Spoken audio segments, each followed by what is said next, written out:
Thank you, Dame Rosie. Today I'll be speaking in support of Amendment 28.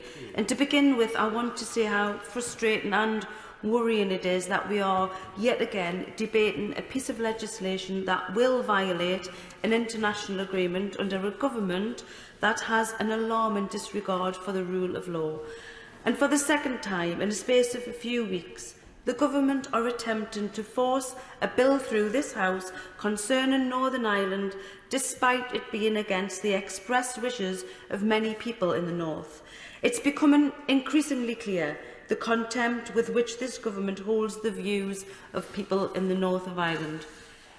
To this government, they are simply pawns in their political games, yet the decisions taken today and tomorrow will have a massive impact on the lives of ordinary people across the Irish Sea.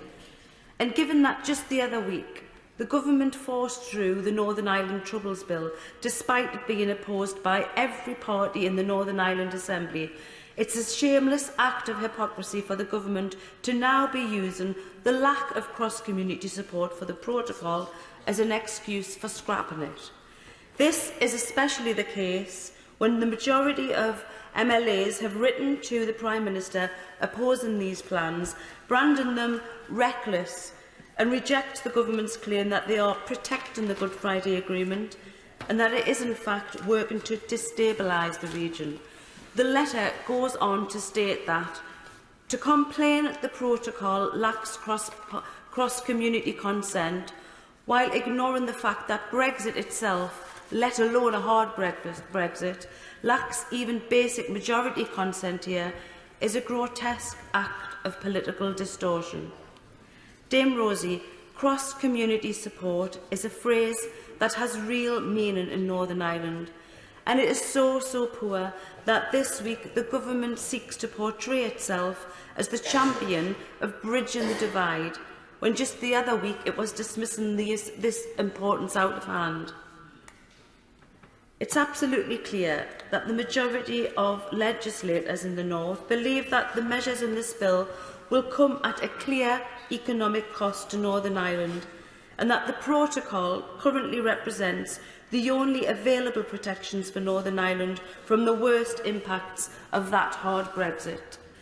It's therefore scandalous that this dying government is dedicating its final days to ride roughshod over the wishes of the people of Northern Ireland in the name of policies that could have a detrimental impact to the local economy.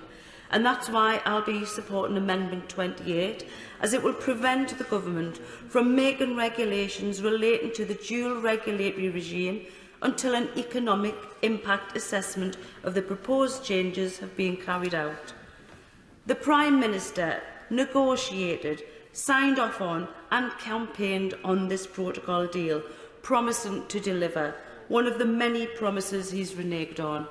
And now, in the death throes of his terms of office, he's forcing this through, damaging the credibility of GB. Yet as he leaves office, his legacy remains with a complete lack of respect for the rule of law, for international agreements, or for the people of Northern Ireland.